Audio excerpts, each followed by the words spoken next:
And we're live. Welcome to the new episode of Ask Me About My Draculas. If you're unfamiliar with the show, basically we explain supernatural TV shows, movies, and books. One person on the show has always not seen the topic of the episode. I am one of your hosts, Kel McDonald. I make comics that you can find at kelmcdonald.com. And I'm Ma'at Crook. I'm a public speaker, a writer, and artist. And today we have a very fine guest with us to talk about Penny Dreadful. I'm Sabrina Cotugno. I am a storyboard artist and writer. I work on the show Gravity Falls, and I am launching a new webcomic, The Glass Scientists, tomorrow. Yay! Yay. So as now is our usual custom, Ma'at, since you haven't seen Penny Dreadful, what do you think it's about? Okay, so I already know what Penny Dreadfuls are, where the name came from, like trashy, cheap, just old school, really thin novels. But the name made me think of this. Here it is up close. So wait, Back. in normal we what? In normal we dread. And that says trash. And then it says penny for your dirty thoughts. Can you tell who it is? What do you think it's about and are trying to convey with this picture? A penny that like Good dude. It's a John Waters movie. Oh! Got it. It's okay. I know that I used no pencils. I just did a quick marker sketch. So I didn't realize that was supposed to be John Waters. that's okay. I'm not offended. I thought I'd have to explain it. But yeah, it sounds like a John Waters movie to me. Well, it is a TV show on Showtime that's finished its first season, and the second season is about to start. Okay. But it doesn't involve John Waters. There is no John Waters. I feel like it maybe should have John Waters in it, but because who doesn't love John Waters? Yeah, so it's kind of Victorian era. Like, it has some League of Extraordinary Gentlemen vibes, only, like, Showtime, because it's Showtime, they're like, we want to prove this is for adults, so here's all the sex. Yeah, there's a lot of sex. There's a little bit of gay sex, which I appreciate, and then it doesn't ever really come back? Question mark. Okay, did we discuss this? Does the gay stuff come back, or is that just one episode? Well, I feel like it might come back. Like, It hasn't come back. they mention it, so I don't know. It's basically, there's a lot of stuff in Penny Dreadful in the first season that I feel like is teased at, but they didn't have time to focus on, which is why I'm gonna give it one more season. Because I want to see, like, if they were just wanting to build that stuff up slowly. Yeah, I guess I don't entirely trust shows that have build-up for an entire season but don't really pay it off. I'm like, if I'm trusting you already with, like, 13 hours of my time, look, I mean, like, in a movie you get, like, 2 hours to tell the entire story. If you can't manage in 13 hours to tell the whole story, I'm not sure I trust you in 26 hours to tell a story. But, Yeah, it was basically, I feel like, the first season, Ma'at focuses on Mina Murray from the original Dracula needs to be saved by her father, who, I forget his name, but he is played by the guy who plays Mr. Skinner in Hot Fuzz. yeah, that's totally him. Yeah, and so Mr. Skinner is her dad, and that's how I'm going to refer to him. Sorry, I know this confuses. So he's her dad, and her, like, neighborhood childhood friend who's possessed by a demon are looking for her to save her from Dracula. And I feel like the main plot was really just, like, to give the characters something to do until so that way they can slowly build up the more interesting stuff. So is the Mina Murray plot the main plot?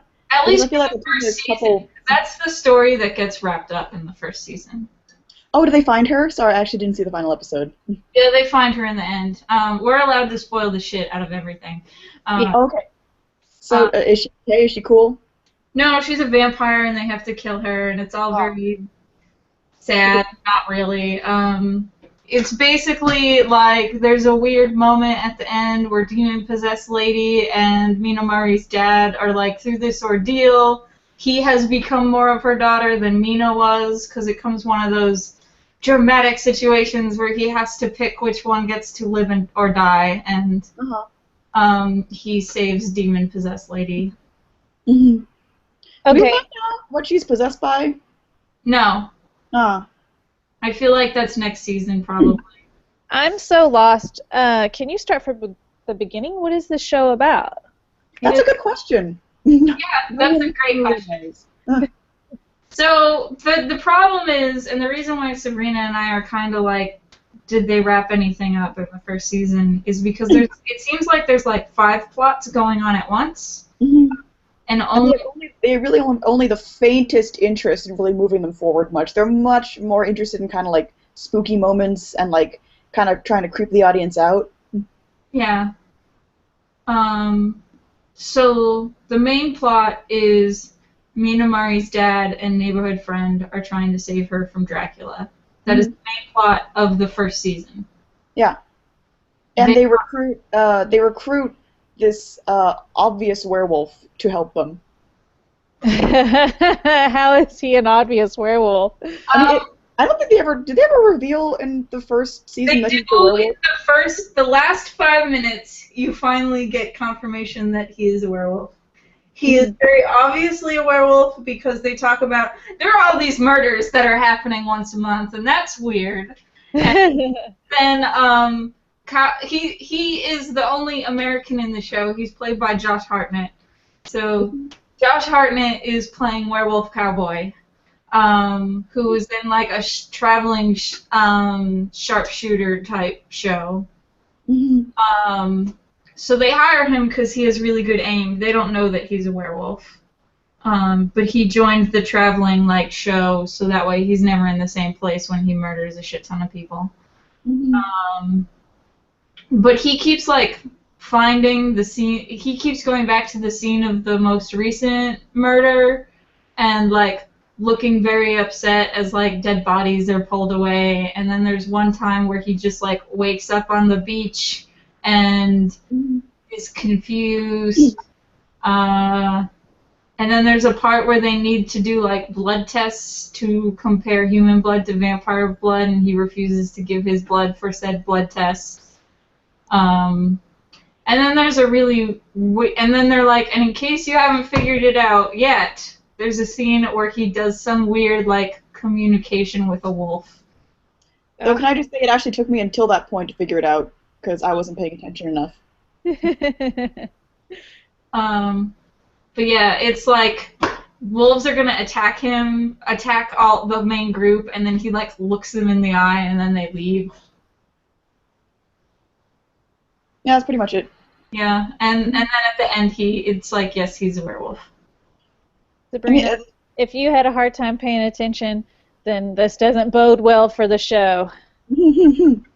Yeah, I know, right? Like, this is kind of my thing, right? Like, Victorians, you got a werewolf, you got Victor Frankenstein, you got Ava Green looking sexy. It's like, if I can't be interested in this, it is probably... Who is this made for if not me, you know? I feel like I liked it a lot more when I was binge watching it because I do like to pay attention to the little details, but like when I caught up like halfway through the season and then had to watch it week to week, I was like, wait, why did they do that thing? And then like I had to go up and look to find out what little detail they were expounding on. So I think that it's designed for basically people who are obsessive compulsive like me about story plot points and want to obsess over every detail like a nerd, but I mean, it could also have been meant to be binge watched. I've heard that television shows are trending that way. Yeah. When you have like especially like on-demand stuff that people are like the format is no longer like you should be able to follow it if you're watching once a week, which is how I naturally watch things. It is meant to like you sit down one day on a Saturday and just watch the entire season in one go, and it's meant to be watched that way, which is not good for me because I'm not comfortable watching that much TV at once. Yeah, whereas I watch TV while I draw, so like I tend to go through a lot of television and also a lot of bad television. And that's not good planning if you also plan on putting it out every week. Too. Yeah, that's strange, isn't it? Yeah. As opposed to like the Netflix shows, they release them all at once or something. Yeah. And so so there's a lot of stuff like all the werewolf stuff is really on the back burner because like all the other characters have other shit going on, so they don't care about why this guy sneaks off every so often to go be a werewolf.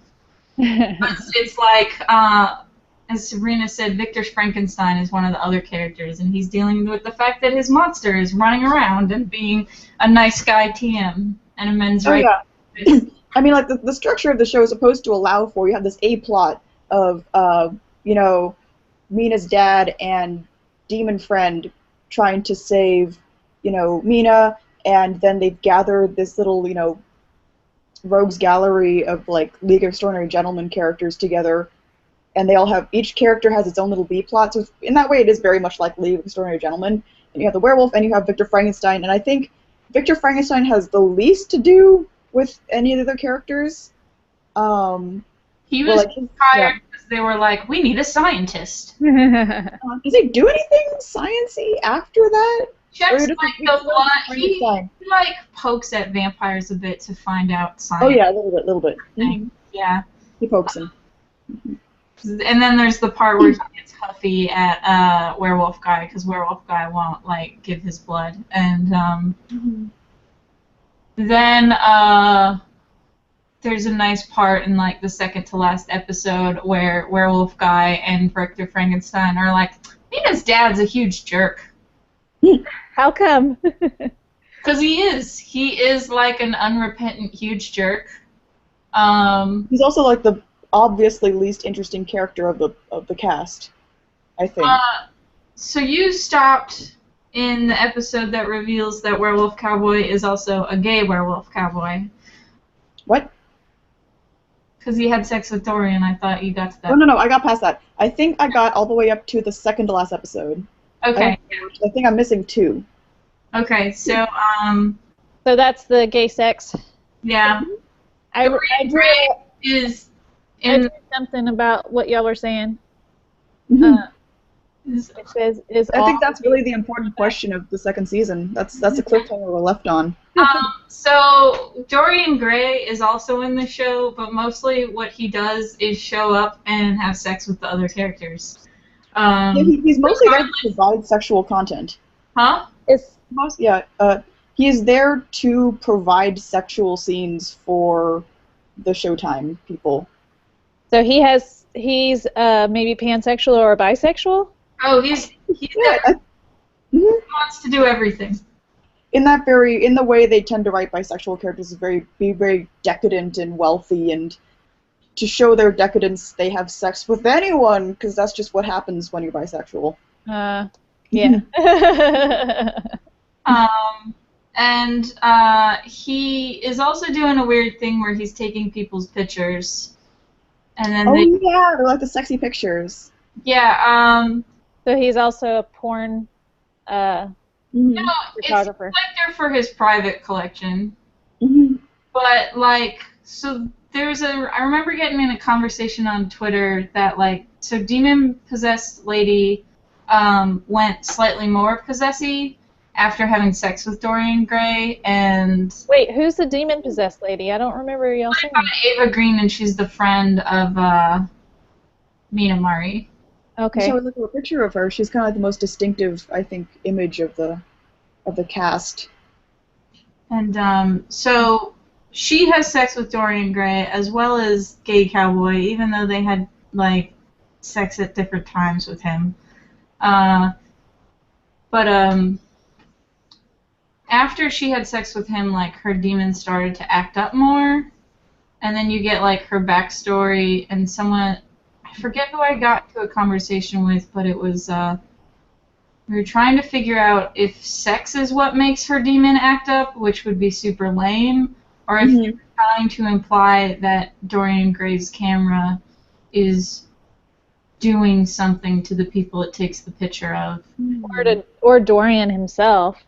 Well, it was basically, it seems like the pattern is he takes their picture and then he says to them, do you want to do all the drugs and have all the sex? And people who were not into that before having their picture taken are like, yeah, I'm down. Oh, wow. So it may take some consent away, too. So, and he brings up the picture, he brings up like, they bring up that myth/legend, and that, like, if you take someone's picture, you steal part of their soul or whatever. Yeah.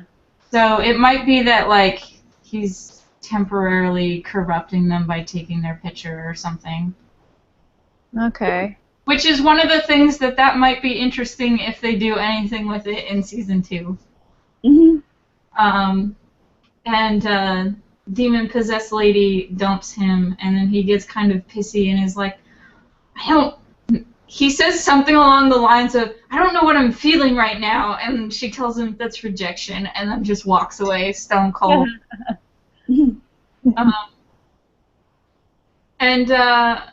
So he's probably taking consent away from the people that he's having sex with. It's also maybe gay cowboy is not as openly or comfortable with his sexuality as enough to be down with random gay sex without this like weird mystical camera thingy going on. I completely missed this whole camera thing. Like, I remember seeing in one episode, I do not recall it. Did he take the werewolf's picture? I totally missed that. He took pictures of everybody. Huh. Well, what do you know? How long has this show been running? It was like the second season's about to start, and it's one of those winter season things. So like 12 episodes that would start soon. Okay. So it started like a year ago? And then you find out that Mina Murray's dad is a European explorer in Africa and basically raped a shit ton of ladies in Africa because that's what European explorers did during that time. Missed that part too. That might have come up in like the second to last episode. Because it was right before the, well, that guy's a piece of shit conversation between Frankenstein and here's more evidence why he's a piece of shit. Yeah. It was basically they were like, he raped all these ladies, and then he like the way he tells the story, it's very like, oh, these seductive, more sexually liberal, primitive ladies or whatever that are full of sin or whatever, but are okay with this stuff. But then it's like, actually, probably not. Probably just you're rapist and racist. Yep. And then they find out that like Mina Murray's brother died on his last African expedition, and could have very easily been saved if they had like turned back. But discovering some river or whatever was more important to this guy than his son having children. Huh? These poor children. Yeah, so it's basically implied that's why he really wants to save Mina, is because he's like, well, I let one kid die, so I should maybe save the other kid. Yeah, and he fails at that. Yeah. By the way, what does Dracula look like in this show? What does he look like in this show? I don't remember what Dracula looks like. I don't think we met Dracula. We met a bunch of other vampires that look like sort of rat people.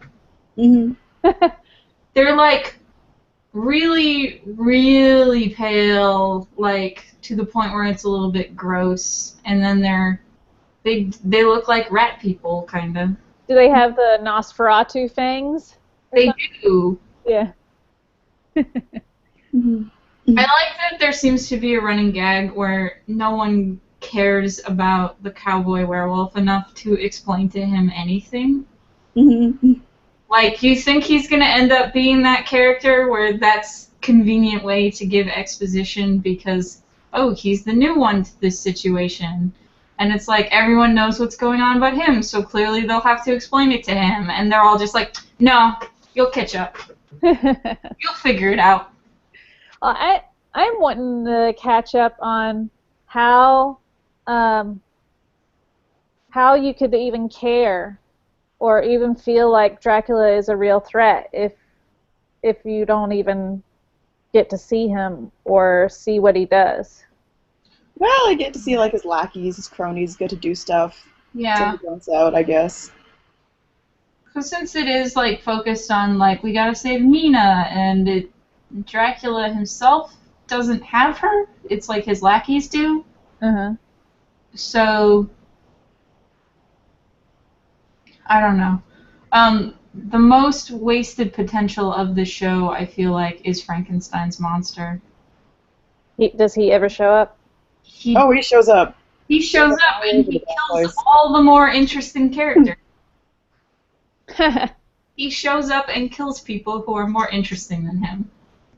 Well, the thing what happens with Frankenstein is you actually start off with him having a rather unusual interactive relationship with his monster. Normally, I mean, in most adaptations, you see Frankenstein, he hates the monster, he either was trying to kill it, and the monster's trying to kill him, or, just like some very unpleasant relationship. In this one, you see him start off in like the second episode, he creates this monster, and he doesn't fucking lose his shit like you normally will see Frankenstein doing. Like, I'm mad with power, or what have I done?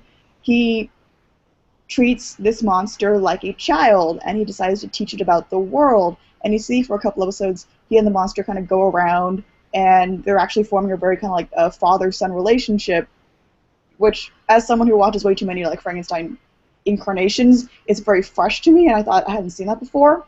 Yeah. And then the third episode, what happens is, at the end, suddenly, this monster is murdered, and it turns out this is the second monster that he's created, and the murderer is the first monster, who is the typical kind of like super angry, antagonistic monster that we've seen in every other adaptation of Frankenstein.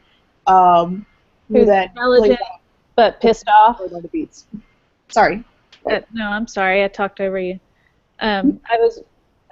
You said he's typical Frankenstein monster like we have seen, so is he just really angry for being created but super intelligent too?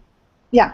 Mm-hmm. So I feel like he's more angry because he was abandoned, rather than the fact that he was created. So it's basically he shows up, he kills the more interesting Frankenstein monster, and then he like says, if you don't do stuff for me, then I'm going to kill all of your friends. And then like when Frankenstein starts to do more sciencey stuff about vampires, he starts to work with Dr. Van Helsing, and they start to get into some more interesting aspect of the vampires, but then Frankenstein's monster shows up and kills Van Helsing, so they can't do that. So yeah, it seems like this Frankenstein monster shows up to kill plot points that are more interesting than his. His purpose is the conflict creator. He is there purely to create conflict when there's not enough conflict going on in the story. And, also, then there's like a story where they're like, oh, I guess we should maybe try to make him sympathetic. So it's like he works at the theater as like their stagehand, because he's really strong, so he can like maneuver props and like the harnesses that people would need to like fake fly or whatever. And then he falls in love with the main lead lady or whatever, and then he puts up on some like makeup, but it looks really bad because he's doing like theater makeup, not realizing that theater makeup is different from like everyday makeup. And so he then like confesses his love for her because she did one thing that was nice, and like then freaks out and like has a bit of a men's rights activist moment. And What? Which one? Which one of those moments? it's like, oh, it's her fault because like it was basically like, I deserve love and sex and things because I was nice to her. And then I forget if he sexually assaults her, but he definitely assaults her. And then he realizes, oh no, maybe I am a monster, boo hoo hoo. And then goes and kills one of Well, it was the more like, doctor's friends. it was before he like ends up killing her. He stops, but the whole time before that, he's been like, the world is cruel and I'm the victim here, sort of deal. But then after he sees how he reacted to someone who was nice to him, he was like, oh, you know, maybe people should have treated me badly because I am kind of a piece of shit. And then he goes and asks Dr. Frankenstein to kill him, and instead Dr. Frankenstein decides that he's going to do something with the body of a dead prostitute. Oh, really? Oh, so next season may include the Bride of Frankenstein? Yeah, who was played by Rose Tyler from Doctor Who. Oh! Yeah. Oh, I kind of liked her, actually. Yeah, so the whole time, Werewolf Cowboy is his only friend, besides these people that don't explain things to him, is a prostitute with consumption, who is played by Billie Piper, aka Rose Tyler. And she dies at the end, because consumption's a bitch. Because Dr. Frankenstein is apparently the only doctor that Cowboy Werewolf knows, he asks Dr. Frankenstein to give her like morphine or help her be comfortable in her last moments. And that's when Dr. Frankenstein's like, well, here's a lady dead body, and he was talking about how no one loved him, so... So I'm going to make things right because I was an awful father. Yeah. So a lot of it seems like the more interesting bits are just like build up for a later thing, because the main plot is very kind of by the numbers. Mina's like been captured and we need to save her, and here's a lead, and yeah.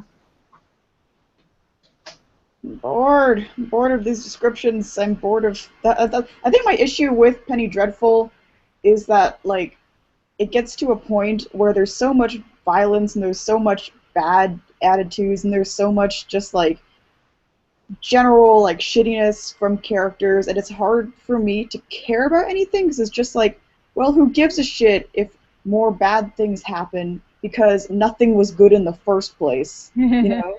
Like everything started off like down here, so what if it goes like slightly lower? Like it's like I haven't had time to invest in these characters because they all seem like assholes, you know? Oh yeah. Is there anyone of redeemable quality? I don't know. I kind of feel like Gay Werewolf Cowboy has something interesting going on. I'm interested in him exclusively because he once had sex with Dorian Gray. That is the only reason. It was basically, there are a few things that he talks about that give hints to his backstory, and I really want to know, like, which one's true. Because he talks about Native American kids getting taken away from their families and being unable to then communicate with their tribe when they're sent like back home. And wow, that's the first time I've ever heard of a fictional show commenting on that. Yeah, so it's like his father is after him. That's why he went to London. And And like at the end of the first season, there's like thugs that are sent there by his father, and one of them is Native American. And so I feel like, since he's a cowboy, he probably killed a shit ton of Native Americans, and then got cursed with being a werewolf, and then like they helped him a bit, and then he realized what he did was wrong and racist and terrible. Uh-huh. And so, yeah, there's just basically, like, it seems like he's the only one with a conscience in this story. The one that no one will explain anything to. So there's a lot that could happen in season 2. Yeah. Though, given my general lack of trust of this kind of show, I think it'll just be continued to be hinted at through season 2. And then we'll eventually be canceled. Yeah. And it'll go from down here to a little bit slightly lower. Yeah. I'm putting it in the category of it's almost good. Oh, okay. It's very pretty. It's very pretty. It's a gorgeous show. Also, I would like to comment that Dorian Gray looks like an anime. Yeah, I can see that. He looks like an anime. As a human being, he's like a walking around anime kind of person. An androgynous, skinny young guy, and then his haircut, I feel, is very anachronistic compared to everyone else's like outfits, because it looks like sort of Justin Bieber-y anime hair. So I'm actually gonna pull up like a picture of him because he totally looks like an anime. And then the character that Sabrina was talking about too, that she wanted to pull up. Oh yeah, Ava Green's character. Yeah. She has many beautifuls. Awesome. She just like look where she's just like this, like almost drunken looking, just like, but she makes it look really hot. Trust me. Oh my. Dorian Gray with his anime haircut. Okay. That's the scene where he gets told that he's being rejected by Ava Green's character. He's got orchids, I assume, there. Is it orchids? Yeah, orchids. I hope that he snaps and goes completely cray-cray. The actor is a lot younger than I pictured. Are all these actors really young? No, I feel like it just makes sense with Dorian Gray, because if you read the book Dorian Gray, the portrait that ages instead of him gets painted when he's like 18. Oh yeah, I think Dorian Gray is supposed to be pretty damn young looking. Like, I mean, it's part of the whole like eternal youth Adonis kind of look he's going for. Let's get that Ava Green back up on the screen. Yeah, here's Ava Green. Okay. There's sexier pictures. Here's Ava Green and Dorian Gray having sex. Oh, I don't need that. No thanks. She is really good at acting possessed. Yeah, she has a lot of kind of like scenery chewing scenes, which are just like fun to watch. Yeah, oh yeah, her and Mina Murray's dad, like, they love to chew the scenery. And that's Chew the scenery? What? Yeah, so like they're really over the top in the way they behave, like, and act, and it's pretty fantastic and entertaining. That's actually a term for overacting? Is chew the scenery? I didn't know that. Talking about something supernatural, I thought, what, they actually eat the... No, it's an acting term. I get it now. Yeah. Like, a very chew the scenery type villain would be Dr. Doom. Yeah. Over to the top and dramatic. Magneto too. Magneto, yeah. So has it been revealed what demon is possessing? No, I think it's just a general demon. Yeah, just a regular type. Yeah. And what does it do to her when it takes over? Exorcisty. Kind of makes her as sex, doesn't it? A lot of just general sex as villainy kind of things. Well, no, So there's the one time it comes out during a seance in the second episode, and then she just starts to basically reveal that Mina Murray's dad is a rapist, racist piece of shit, or like hint at it because it starts to talk about like his sins and what he's done, and then they get it back inside her before it reveals too much, and then there's an episode that is basically straight up like The Exorcist, only an episode. Mm-hmm. The projectile vomiting and head spinning? She doesn't head spin, but she does like, I feel like she does puke at someone. Lovely. There was like a nice, nicely set designed scene in an asylum. She gets sent to an asylum at some point, I believe. Yeah, that was like her backstory. Is at first they just think she's crazy and they send her to an asylum. Mm-hmm. And apparently the thing that helped her fight the demon possession was a lobotomy. Oh, really? Oh, I forgot that part too. Oh, well. So that's how you cure demon possession, lobotomy. Well, not quite cured, but Yeah. a little bit. Does it like change any of her features? No, she just acts like crazier. And the actress is really good at it. Yeah, she excels at looking absolutely nuts in a cool way. So they do gotta like tie her to the bed, and the demon apparently can see like into whoever she's talking. So that's when they bring up the gay sex again. So I don't know if you saw the Exorcist episode, Sabrina. I did. Yeah, I kind of also got the impression she was implying that Dr. Frankenstein was gay too. I missed that part. Wait, what? It was basically, she said something about like him having never been with a girl, and then there was, I forget the exact wording of it, but it made me think that she was implying he was gay. Huh. I vaguely recall such a line, but I feel like I dismissed it, being like, they're not going to write in more than one gay character in the show. But And is this set in England?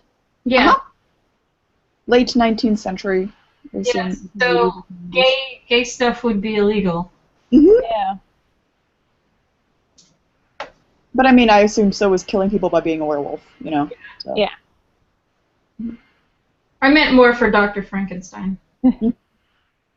Also, probably stealing corpses, stuff like that, Frankenstein-y stuff. Probably not super Yeah. chill with the Playing aristocracy. God probably would be frowned upon as well. Are there any people of color in this show? Yeah. No. There is one person of color who has two lines and basically confirms that the Mina Murray's dad raped a shit ton of ladies in Africa. Oh. There's implied off-screen people of color, if that helps. Hmm. So the one person of color is like the assumed bodyguard of Mina Murray's dad. Oh, yeah. Who just kind of doesn't say anything until the episode with the exorcism, and they ask about, like, why do you follow this guy who's a big shitbag and awful in every way? And that guy kind of implies that he's keeping Mina Murray's dad's shitbaggery in check. But, Yeah, he doesn't do much. Yeah, he doesn't do much and he doesn't say much, so, like, it's easy to forget that he's there. Yeah, otherwise the show has a kind of typical period drama, like, black people haven't been invented yet kind of mentality. Oh, geez. Mhm. Yeah. All right, anything else to know about this show? Well, we're not exactly selling it very well. Yeah. You know what? We don't sell most shows on this show. No. All right. So far, like, the only reason I've heard to watch it is that it's pretty.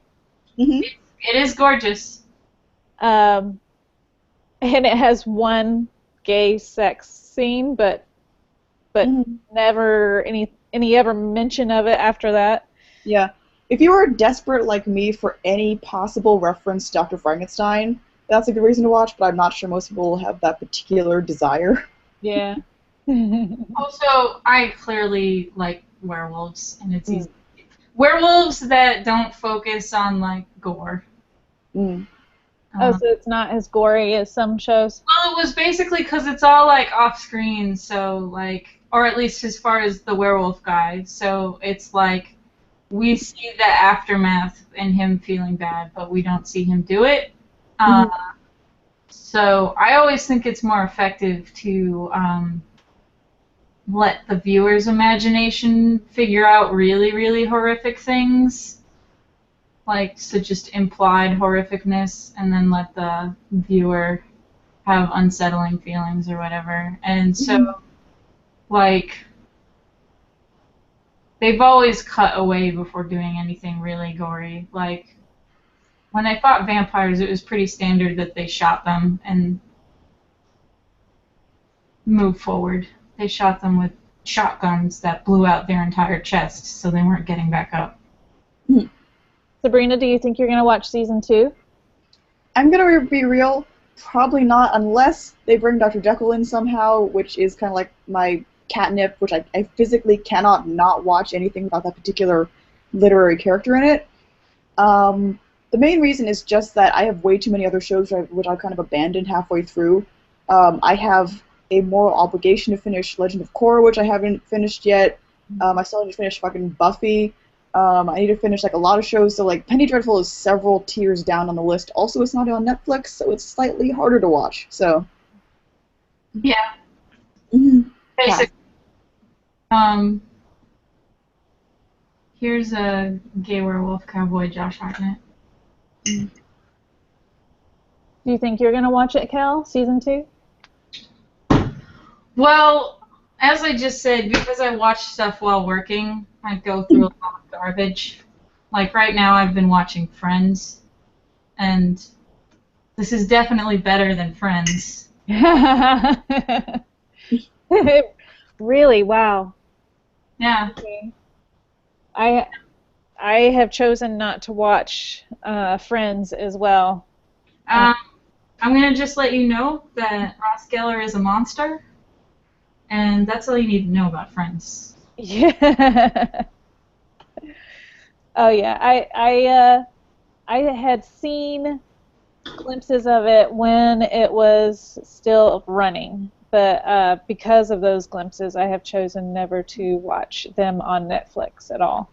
Although I admit I was over at my in-laws' house yesterday, and we were having dinner to Friends. But so I'll probably watch it mostly because like it will probably be like I'll have it on in the background while making dinner or something. I watch a lot of shitty things Yeah. in the background. So like it's better than Vampire Diaries and Supernatural, I'd say. Okay. And it is. And I'm still watching those pieces of garbage. Yeah. I would like feel bad if I didn't watch this, but continued to watch those. Then I would put this on the same level of the new Constantine show, which is that it's almost good. And if they just figure out a few things, I feel like it could be something good. Okay. All right. And thank you for telling me about it. We still got time, so Sabrina, why don't you tell us about Glass Scientist? Sure. The Glass Scientist is also a supernatural-esque story set in late 19th century London. The story it revolves around the story of one man who wants to bring mad scientists into the mainstream. Basically, this is kind of the world where the public of London is extremely suspicious of anything that could be considered scientific progress. So this guy basically, he wants there to be an environment where scientists can live and work without having their laboratories torn down, their creations destroyed and being generally, chased into ruin by crazy pitchfork mobs. And He believes that he can do this because he himself is a respectable gentleman. He is a socialite who has a lot of friends. He's beloved by all, and he also happens to be a scientist himself. And he's made a very good name for himself. And he could very well, he could accomplish his goal. He could, really make a huge difference in the world, unless someone were to discover his one tiny little nasty secret. And this man's name is Dr. Henry Jekyll. Oh. Mm-hmm. A little rough. I haven't pitched in a while. No. You captured me. I have a little concept art sketchbook thing that I got from Sabrina's Bleeding Heart Kickstarter that is just full of cute drawings. Oh, thanks. I've been developing the story for about technically it's one of those things which I've been writing since high school. I've been developing it seriously for the past 3 years since I kind of graduated from CalArts. It's kind of my first big story that I've been developing. I've always really loved Victorian scientific romances, which are considered they're like proto-science fiction stories that would include Dr. Frankenstein, Dr. Jekyll, Mr. Hyde, The Invisible Man, those kinds of stories. And I've always been drawn to Dr. Jekyll in particular. I really like themes of duality, of questioning your identity, trying to figure out who you are, who you aren't, and what lengths you will go to make sure that no one ever finds out what you don't want to be found out about yourself. Mm-hmm. So yeah, I'm making it into a comic. What I like about those stories too is struggling to work on yourself and improve yourself, and acknowledge that you and stop denying that you have that. No, I'm a good person. I'm a really good person. Yeah. A lot of it is trying to figure out, what does it mean to be a good person? How does he define goodness? How does he define, how does Dr. Jekyll determine that, there are these bad parts of me? What are these bad parts? Are they truly bad? Is it better to suppress them or to try and work on them? Obviously, if you're familiar with the Jekyll and Hyde story, his solution is that I am so afraid and angry about these bad parts of me that I don't like that I'm going to choose to separate them into a whole different person that I'm going to call Mr. Hyde. And he believes that separating out those parts in which he doesn't consider good, he can make a better life for himself and he can somehow become just a better person. And then things go belly up, and you have to figure out a way to live with the dark sides of yourself. And acknowledge them and work on them instead of denying them. Yeah. Yeah. And there's also queer romance and werewolves and stuff like that. So awesome. Something for everyone, I assume. Oh my. Will there be people of color? Actually, that's actually something that I think a lot about with this story, because I deal with these kind of famous characters who are traditionally shown as white. Dr. Jekyll and Dr. Frankenstein, white cis male dudes. And I don't necessarily want a story that's completely populated with those characters. But if you change, basically, if you choose to change one of those major aspects of these characters who are very, very famous and have this very, very famous image of what these characters are, you have to make a statement. That's clearly going to be making a statement about those characters. And actually, recently, I made the decision to make Dr. Frankenstein a woman. This is not, I realize I somehow took person of color into feminism, which is not necessarily the same thing. But I made Dr. Jekyll a woman. Sorry, not Dr. Frankenstein a woman because that particular character can occupy. He occupies a socioeconomic position where you could afford to kind of have him not conform to the standards of what what you would expect a middle upper class woman to be in that time. There's a little bit more flexibility because this character is traditionally portrayed as being a little bit wealthier than the other characters, and so he can get away with sort of not having to have a regular job or having to get married immediately. So there's a bit more wiggle room with that. I have this character, Dr. Lanyon, who is from the Dr. Jekyll and Mr. Hyde story. Traditionally, is supposed to be a white dude, but because he's a much less well-known character than Dr. Jekyll himself, I feel more comfortable playing around with what race he could be. I've made him half black and delving into, sort of the racial dynamics of that time, trying to figure out like how I can write that in an interesting way. I also have a character named Rachel, who is Mr. Hyde's best friend, and also Dr. Jekyll's maid, who is Romani. So Awesome. that's true. Hooray. Yay. Thank you for telling us about it. And is it going to have its own website? Yes, if you go to theglassscientist.com, that's where it's going to be tomorrow. Tomorrow. I'll look at it now. Oh, the glass. I'm writing it down too. Scientists. Is it plural or singular? Plural. Okay. There was more than one scientist there. There were at least two. And how long have you been working on it? On the art? The art, I started in about October of last year, very, very slowly because I was also doing fulfillment for my Kickstarter campaign at the time, which I actually just finished up a couple weeks ago. So. But you've been writing it for many years, it sounds like. Yeah. I mean, like, again, it's all very rough. Ideally, what I really like to do with my writing process is I like to keep it in outline form as long as physically possible.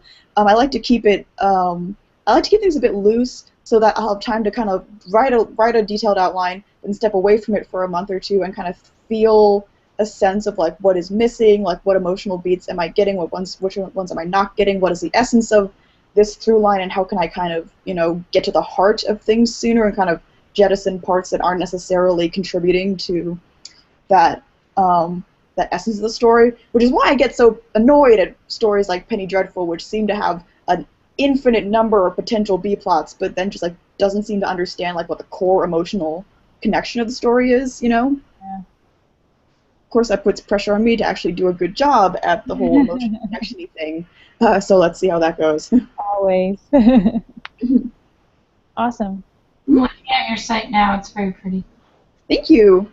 Yeah, WordPress is terrifying. I used to code websites when I was like 10, and the internet was a much different thing back then, can I just say. You built tables and you just wrote in HTML and then things just appeared. Now you have to deal with this crazy CSS styling and JavaScript business, and I'm just not used to all that. So. I love this cover with the wolf skeleton thing. Whoa. That's awesome. Oh, thank you. Yes, my pun title, because I work on Gravity Falls and puns are mandatory there. The Wolf of High Street, yeah. Because The Wolf of Wall Street has the word wolf in it. Yeah. My favorite review of Wolf of Wall Street is someone said there are no wolves in this movie. 0. Yeah. Disappointing. All right, and I think that's good for the episode. I have no more questions about Penny Dreadful. I think I'm set. Good. Let's all not watch Penny Dreadful and read The Glass Scientist instead. Woo! That sounds like a deal to me. Awesome. All right. Thank you, everybody. For watching. I'm gonna close this up. Yep. Bye, everybody. Bye. Bye.